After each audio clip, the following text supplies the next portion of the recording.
Bueno, ¿cómo les va? Bueno, aquí comienza una nueva edición del Diario de Vanessa en un ratito más. Sí, en un ratito más vamos a estar hablando con una persona que realmente es un apasionado de la historia de la Argentina. Como todos saben, yo siento una admiración increíble y una pasión por ese lugar que me conquistó cuando lo conocí desde chiquita. Sí, nuestra Patagonia. Así que bueno, vamos a estar hablando con Eduardo Lázari, quien nos va a contar un poquitito sobre la vida y obra de este personaje fascinante que los que vivimos en Patagonia realmente sentimos una admiración increíble por él. Sí, porque ha sido un poeta de la naturaleza, un civilizador, humanista, que hasta los últimos días de su vida ha luchado por los ideales de su juventud. Sí, quédense por aquí, porque en un ratito más vamos a estar hablando de él, sí, de Francisco Pascasio Moreno, y nos va a comentar Eduardo Lázari parte de su vida y obra. Como siempre, buscando contenidos y elaborando contenidos para nuestra Patagonia. Esto es para PH, para el programa de Sergio Sarachu, en una nueva edición del Diario de Vanessa. Eduardo, ante todo, muchísimas gracias por recibirnos. Sí, esto quiero decirte que es para el programa de Sergio Sarachu, de PH, para nuestra Patagonia Argentina, en una nueva edición del Diario de Vanessa. Eduardo, realmente es un placer poder escucharte. Vos sabés que yo soy una apasionada de la Patagonia Argentina, como todos nuestros seguidores y oyentes, y nosotros nos gustaría hoy poder recorrer un poco la vida y obra de este personaje fascinante que yo considero, que después vos me dirás, que me da la sensación que tiene un poco reconocimiento. Estamos hablando de Francisco Pascasio Moreno. ¿Te parece si comenzamos a recorrer un poquitito la vida y obra de él? ¿Cómo no? Bueno, ¿cómo comienza Francisco Pascasio Moreno sus pasos? Sabemos que cuando él nace se encuentra con unos cambios importantes en nuestra Argentina. Hay un antes y un después, ¿no? Claro, digamos que Francisco Pascasio Moreno, el perito, le cabe ese nombre casi con exclusividad, es sin duda el héroe civil más importante de la Argentina en la vida independiente. Es decir, un hombre altruista, patriótico, un hombre que desde sus comienzos, él nace en una familia entroncada en una tradición patricia que se mezcla con una familia de origen británico, es decir, hay ahí una suerte de, conjunción de lo mejor de la Argentina, el patriciado y la inmigración, y esto de alguna manera lo va marcando un hogar con comodidad económica, un hogar en el cual él pudo desarrollar con bastante amabilidad todo lo que significaba su inquietud científica. Entonces ya desde muy pequeño empieza a mostrar pasión por eso, su relación con Burmeister, su relación con, la naturaleza, sus viajes a la laguna Vittel ahí cerca de Chascomús, que van de alguna manera diseñando a este científico que va a tener su mayor gesto de altruismo cuando él sacrifica su carrera científica con la finalidad de sentar las bases de las grandes instituciones científicas del país, básicamente el Museo de la Plata, pero lo que fueron sus expediciones de frontera, lo que fueron sus expediciones de carácter de investigador y sobre todo el diseño de un sistema científico para la Argentina que es verdaderamente una de las grandes herencias que deja Moreno para el país. Eduardo, ¿es correcto que Francisco Pascasio Moreno era coleccionista de piedritas? Bueno, eso lo dice él mismo. En realidad él va a ir desarrollando a partir de ese coleccionismo toda una carrera científica. Siempre insistimos con la idea de que hay que ver las cosas en su contexto. Lamentablemente en la Argentina de este tiempo suele saltarse eso. Hace poco tiempo ha salido un documental sobre Florentino Ameghino, que era su adversario y su alter ego, un poco esa relación, donde se lo presenta a Ameghino como un vendedor de huesos, cuando en realidad era la única forma que existía aquí y en el mundo de sostener las carreras científicas. Eso es una canallada. En el caso de Moreno también se ha pretendido atacarlo por la presencia de los caciques viviendo con él en el Museo de la Plata, donde en realidad fue uno de los más grandes defensores de los derechos indios en el país, e incluso el destino de Inacayal era un destino casi de cárcel, y se convirtió en un colaborador, y bueno, esa falta de contextualización hace que se lo ataque, pero fundamentalmente estamos ante un espíritu inquieto, un espíritu curioso, que pocos como él hay, por lo menos en Sudamérica, en el siglo XIX. Eduardo, ¿es cierto que él tenía buena relación con los indígenas? Sí, claro. Él desde siempre, como era la mayoría, digamos, de nuestros pueblos, digamos el pueblo, llamémoslo Huinca, y el pueblo indio, que tenían una relación natural. De hecho, leer Viaje a la Patagonia Austral es un maravilloso relato de un hombre que, al igual que hizo San Martín aproximadamente medio siglo antes, 60 años antes, para pasar por las tierras, hablaba con los caciques, hablaba con los indios, y eso le permitió hacer con mucha tranquilidad esas expediciones, salvo, bueno, aquel famoso episodio que Sayhueque lo declara reo porque no le creen, y bueno, y salva su vida en ese legendario viaje que asombrosamente no forma parte de una serie televisiva.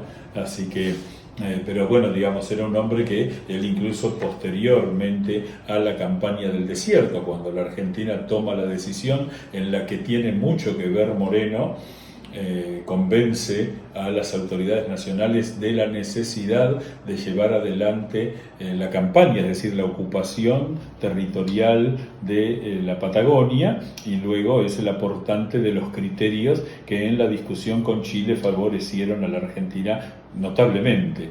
Entiendo. Entonces ahí es donde podemos ver a un patriota que hace bien su trabajo y que pone todo al servicio de la comunidad. Y con respecto a los indios, es uno de los pocos defensores claros de los derechos indios. Porque, a ver, yo tengo una duda, ¿sí? Estoy aprendiendo muchísimo de vos, Eduardo, ¿no? El primer encuentro que él tiene allí con las tolderías de Sayhueque, su relación ha sido muy buena, ¿no?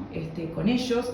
Tengo entendido que no así en su segunda o en la siguiente exploración, en donde ahí lo toman como prisionero, ¿no? Y en donde él casi fue condenado a muerte.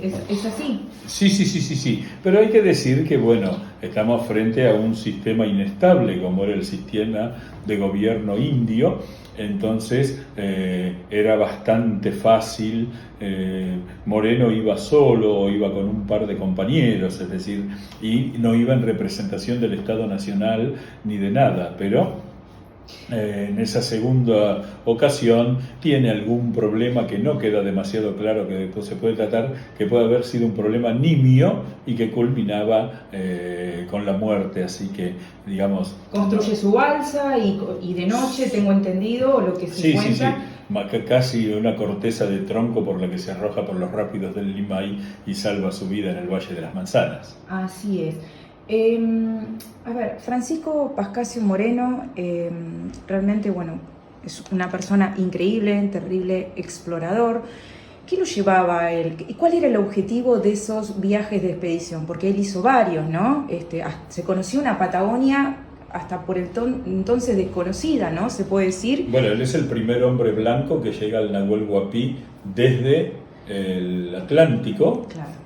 Es el hombre que conoce y descubre todos los lagos de Santa Cruz, es el que le pone lago argentino al lago, y todo eso es anterior a la campaña del desierto, es decir, anterior al hecho de la ocupación territorial por parte del Estado argentino de la Patagonia, y cuando había incluso destacamentos y guarniciones militares chilenas sobre la costa atlántica. Es decir, en ese momento Moreno y Piedra Buena constituyen el ariete que después el Estado argentino orgánicamente va a hacer para poseer la Patagonia. Porque él lo que quería, que es desde la costa llegar a cruzar la cordillera y llegar a Chile, que por eso no lo dejaban, los indios no querían que se conozcan esos cruces. No, en realidad él era un explorador, era un científico, nunca hay que perder esto, pero todo lo que él investigaba le encontraba un sentido patriótico. De hecho, él prevé que iba a discutir determinadas cuestiones con los chilenos, cosa que hace 25 años después, cuando viene el perito Thomas Holditch, inglés o británico, que es enviado por la reina y que comparte con el perito Barros Arana, el perito chileno, la tarea de delimitación en los lugares donde no había quedado establecido. En realidad son esos hombres que yo llamo hombres renacentistas, sí, que en su propia persona son capaces de abarcar distintos tipos de interés. Y hay una cuestión verdaderamente central que es su patriotismo, su condición de patriota, ¿no? Eso no hay que olvidarlo nunca. Sin lugar a dudas. ¿Nos podés contar un poquitito sobre cómo fue ese encuentro con lo que yo digo, el imponente lago argentino y esa frase tan conocida?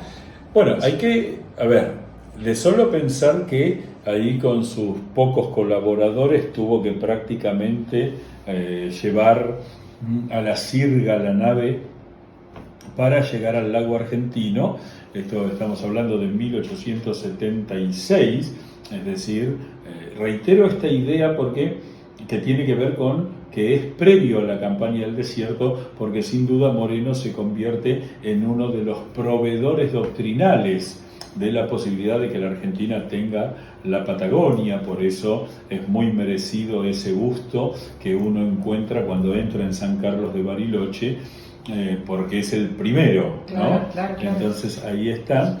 Y por otro lado, cuando llega al lago argentino, él lo hizo con una visión de trascendencia. De hecho, hay varias anécdotas con todos los lagos de Santa Cruz, el desvío del río Fénix para que desagüe en el Atlántico y poder discutir la soberanía argentina sobre el lago Buenos Aires, el lago General Carreras, con un dato muy interesante, que es que él primero hace la investigación científica y de la descripción que él hace de la orografía, de ahí sugiere el criterio de las altas cumbres divisorias de agua. Es decir, es un hombre que hace una propuesta política luego de un conocimiento científico. Cuando él descubre el lago, le pareció que era imposible ponerle otro nombre que no sea lago argentino. Incluso la leyenda habla de un pequeño cartel de madera que deja instalado allí. Ahí hay varios episodios. Está el episodio de la leona, que es cuando es atacado por una puma y salva la vida milagrosamente. Después, digamos, lo que es el nombre de los lagos, el lago San Martín, el lago Viedma, donde adquiere el perito Moreno una personalidad destacada vinculada con tener todos los propósitos alineados, ¿no? Lo que uno puede decir con mucho gusto es que el perito Moreno realmente es de las personalidades más completas de nuestra cuestión histórica. Contanos un poquitito cómo fue ese tema esa resolución que se hizo de los límites con Chile. Tengo entendido, ¿sí? Que él había organizado como unas pequeñas expediciones a mula junto a su esposa, ¿es correcto? Sí, él prácticamente va a hacer un recorrido completo desde San Rafael, de la cordillera, creo que... Claro, y digamos, él logra que el acuerdo su aporte científico logra que el acuerdo de límites con Chile en 1881 establezca básicamente dos criterios fundamentales. Uno es el de Argentina en el Atlántico y Chile en el Pacífico, con lo cual prolongó la frontera hasta el Cabo de Hornos. Y por otro lado las altas cumbres divisorias de agua. el Perito Moreno, con el conocimiento en el sitio, de esa manera sabía que cerca del 90% de lo que es la tercera frontera más larga del mundo, esto es muy importante decirlo, la aplicación de la ciencia a la política hizo posible que un potencial riesgo bélico permanente se convirtiera en algo más estructurado. Luego va a venir la discusión en los lugares donde esto no se da técnicamente, pero es milagroso lo que se logra allá con los Pactos de Mayo en 1902, que es que salvo 30 lugares donde quedaron algunas dudas que después fueron resueltas muy amigablemente entre Argentina y Chile en la década de 1990, una tarea que, digamos, abarcó todo un trabajo profesional y científico anterior, pero que tiene que ver con la decisión política del presidente Carlos Menem y del presidente Eduardo Frei. Resolvieron todos los límites entre Argentina y Chile, lo cual es verdaderamente impresionante. Realmente es increíble poder escucharte, ¿no? Y que vos nos puedas contar un poquitito y estar recorriendo un poco la vida de Francisco Pascasio Moreno. ¿Es cierto que dicen que nació muy rico y se murió muy pobre? Sí, él nace en un hogar muy acomodado. El padre era un empresario que funda una de las más antiguas empresas del seguro que aún hoy existen en la Argentina, dedicados a los negocios inmobiliarios. Y, el Perito Moreno, que se va a ser vecino en los últimos años del Parque de los Patricios, va a ser un hombre que dedica su vida a la filantropía. Miembro del Consejo Nacional de Educación, creador de las cantinas escolares, creador de la Asociación Scout Argentina, creador de los parques nacionales. Ahí es donde se ve una magnífica característica de su personalidad, porque él le entrega al Estado parte de las tierras en realidad que él recibe en el sur para crear el Parque Nacional del Sur, que eso convierte a la Argentina en el tercer país del mundo que tiene parques nacionales, algo que a veces se soslaya, y eso se debe a la generosidad, la beneficencia, la munificencia de este alma noble con el cual la historia argentina ha sido bendecida. Entiendo. Eduardo, tengo entendido que el primer parque que se creó fue el de Estados Unidos, ¿puede ser? Estados Unidos, Canadá y luego la Argentina, que va a crear si bien en los años 30 se organiza, primero se crea el Parque Nacional del Sur y luego el Parque Nacional del Iguazú. Como dato importante hay que decir que al momento de su muerte, el Perito Moreno había perdido todos sus bienes porque él, para sostener las cantinas escolares durante los tiempos de la Primera Guerra Mundial, él va a morir al año siguiente del final de la guerra, en 1919, él hipoteca todos sus bienes y le fueron rematados. Termina muriendo muy, muy pobre en una casa en la zona de Palermo, y como curiosidad fue sepultado en la tumba en la bóveda de su hermano en el cementerio de la Recoleta. Y cuando se va a hacer el gran homenaje nacional en 1944, el mismo día que se iba a hacer el traslado solemnemente desde el cementerio de la Recoleta a la Estación Constitución, de allí un tren especial rumbo a Bariloche para luego ser sepultado en la isla Centinela, donde sigue sepultado y donde se lo homenajea cotidianamente.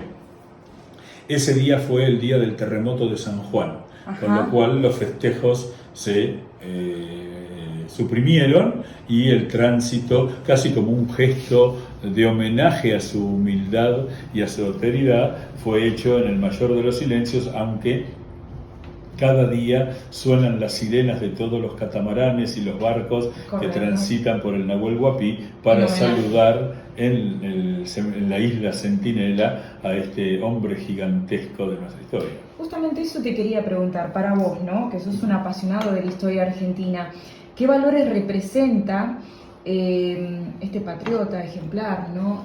Francisco Pascasio Moreno para vos? Bueno, por un lado es un hombre de la generación del 80, que es la generación que toma el país generado desde la Constitución y desde las presidencias fundadoras y convierten a la Argentina en uno de los grandes países de la Tierra.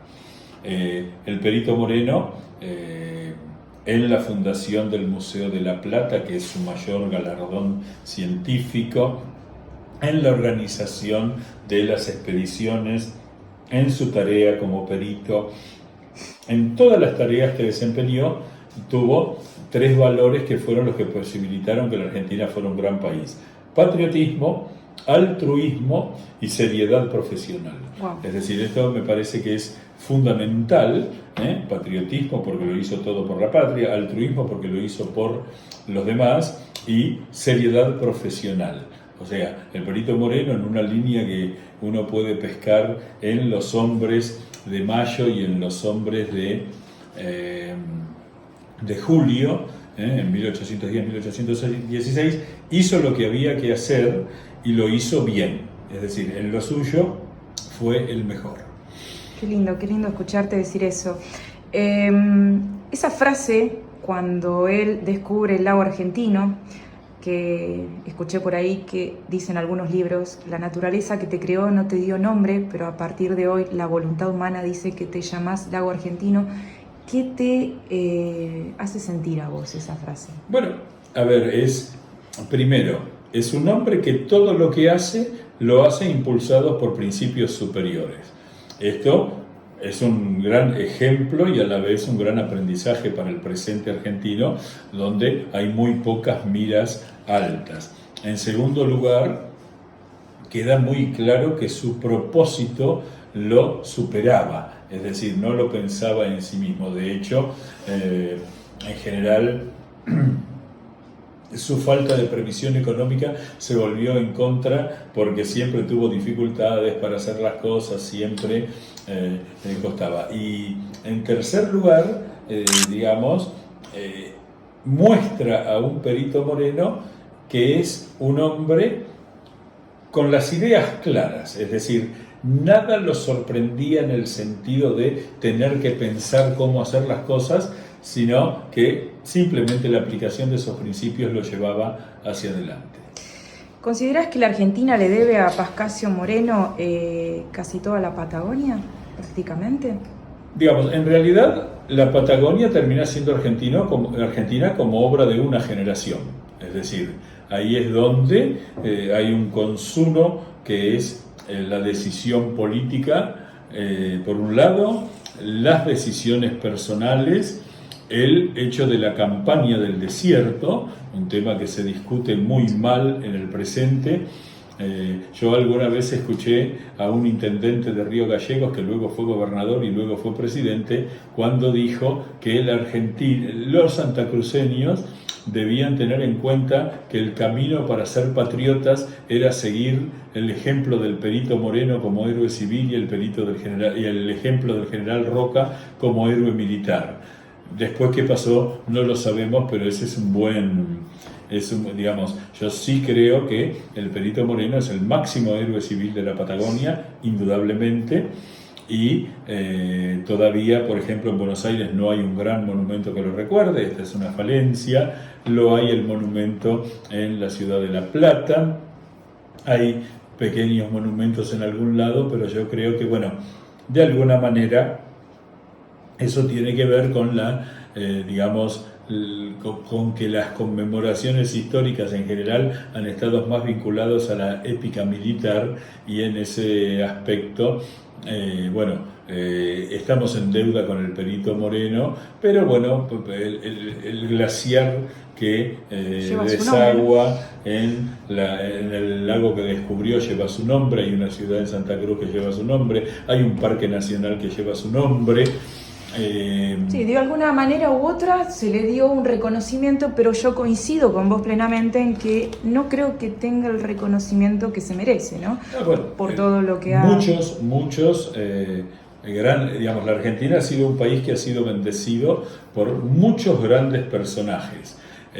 Lo que ocurre es que esos grandes personajes diseñaron un país contra el que se ha actuado terriblemente. Digamos, a San Martín lo conmemoramos 4 días después para fomentar el turismo, pasan ese tipo de cosas. No se lo recuerda con un feriado Domingo Faustino Sarmiento, no se le hacen homenaje. Hace pocos años se retiró de las efemérides del ejército al general Julio Argentino Roca, que sin duda es el máximo prócer militar más allá del Río Negro. De hecho se siguen debatiendo algunas cuestiones.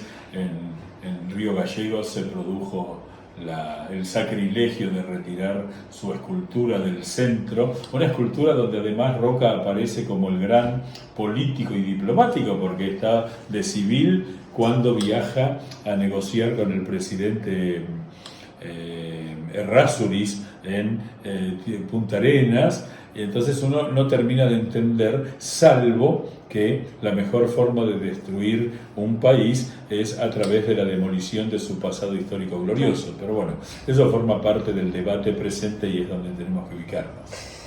Eduardo, ¿qué crees, conforme a todo tu conocimiento, que lo llevó a él, ¿no?, a ser ese gran explorador? Porque yo lo que realmente admiro de este personaje fascinante es esa pasión por explorar. ¿Qué crees? Porque sabemos que estuvo rodeado de muy buenas personas, ¿no?, que lo ayudaron, como Gutiérrez, en el cual pone en reconocimiento a él, ¿no?, un lago que le pone su nombre. Pero ¿qué crees que realmente, ¿no?, lo llevó a esa curiosidad de investigar y de explorar? Bueno, a ver, por un lado, la nomenclatura de los lagos en la Patagonia es muy interesante destacarla porque hace un homenaje a los primeros hombres blancos que entraron a la Patagonia Argentina, que son los jesuitas, los misioneros jesuitas en el siglo XVIII, alguno entró en el siglo XVII, pero fundamentalmente lo que hay que decir es que el espíritu científico de Moreno es el de uno de los grandes científicos del mundo en el siglo XIX, un siglo en el cual la ciencia se desplegó. Tenemos el caso de Ameghino, el caso de Pegazzini, el caso de Onelli, el caso de Moyano, es decir, la idea del descubrimiento, una cosa que ya nos ha quedado más allá. Pero digamos, como principio ético, lo notable del carácter científico del Perito Moreno tiene que ver con haber tratado siempre de ser el mejor, es decir, no conformista y sobre todo, digamos, para ver lo que él entendía de la ciencia, es el Museo de la Plata, una obra magna donde además produce una modernización de la ciencia mundial, porque el Museo de la Plata es el primero en el mundo que está construido según la teoría evolucionista, lo cual era una grandiosa novedad en el mundo, y eso partió de La Plata al mundo gracias al perito Francisco Pascasio Moreno, que creía sobre todo en la independencia de los científicos, ¿no? Por eso él renuncia al museo cuando el museo pasa a depender de la universidad. Decía que las instituciones científicas no debían tener un vínculo institucional con las instituciones educativas, algo que vuelve a discutirse en estos tiempos con algunas discusiones vinculadas al mundo científico argentino.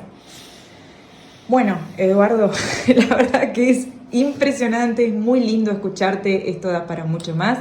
Realmente gracias por habernos permitido recorrer un poquitito la obra y la vida de Francisco Pascasio Moreno. A mí me apasiona, ¿no?, especialmente cuando estoy frente al glaciar Perito Moreno, y soy una agradecida, ¿no?, que gracias a lo que vos mencionás, al haber realizado su labor tan bien, al haber sido tan profesional, eso es nuestro, eso es argentino, ¿no?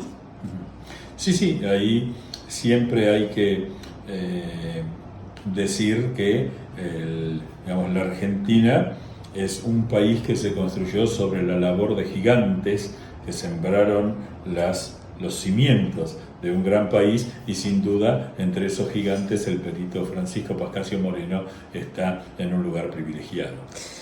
Eduardo, si yo te digo Patagonia, ¿qué es lo primero que se te viene a vos? Patagonia, pero no en estos tiempos. En esos tiempos en donde muchísimos exploradores andaban y querían descubrir esas tierras que no tenía nada, ¿no? Más que guanacos, algún que otro puma. ¿Qué te genera a vos? Bueno, la Patagonia, digamos, como su nombre lo indica luego del descubrimiento que hace Colón de estas tierras desde la visión europea, la Patagonia durante muchos años fue llamada la tierra incógnita, tierra desconocida. Las dificultades para vivir en la Patagonia hicieron que las expediciones de Viedma de 1780, los pueblos que se afirmaron, solo quedó uno, que fue Carmen de Patagones, y que recién a mediados del siglo XVIII empieza a aparecer, del siglo XIX, perdón, empiezan a aparecer exploradores que se van internando, ¿no? Entonces, en ese sentido, casi uno podría llegar a decir que la Patagonia constituye uno de los últimos territorios en el universo, en la Tierra, que fueron descubiertos por el hombre, y como alguna vez charlaron el general Roca y el comodoro Rivadavia, toda la prosperidad que le espera a la Argentina si sabemos hacer las cosas bien en la Patagonia. Y eso me parece que es un poco el legado de estos hombres que con altruismo construyeron un gran país en el que se incorporó la Patagonia, y que a veces por esa falta de contextualización, por esa falta de explicar la historia bien, algunos creen que siempre fue Argentina, y no. La Patagonia es Argentina gracias a la tarea incólume de grandes hombres que hicieron posible que hoy podamos disfrutar de ese territorio como nuestro. Me encanta, me encanta. Eduardo, comentanos un poquitito cómo la gente te puede seguir. Sé que haces un montón de visitas, estás haciendo visitas guiadas, charlas en el interior del país. ¿Es correcto? ¿Cómo te siguen? Bueno, las actividades que habitualmente hacemos están en www.eduardolazari, todo junto con doble Z, eduardolazari.com.ar, y después, bueno, trabajamos en varios medios de comunicación, y probablemente en la Patagonia el más sencillo de ver es que los domingos a partir de las 10 de la noche tenemos unas columnas de historia en TN, donde despuntamos el vicio de este trabajo que hacemos con gusto. Me encanta, es un placer. Me siento hoy una bendecida realmente de tenerte así, como digo, face to face, en persona, escucharte, es realmente un placer. Seguramente nos vamos a volver a encontrar en otra oportunidad. Eduardo, infinitas gracias en nombre de PH, del programa de Sergio Sarachu. Muchas gracias por recibirnos. Muchas gracias a ustedes, un saludo para toda la audiencia, y bueno, un gusto haber compartido este rato con ustedes. Gracias, Eduardo.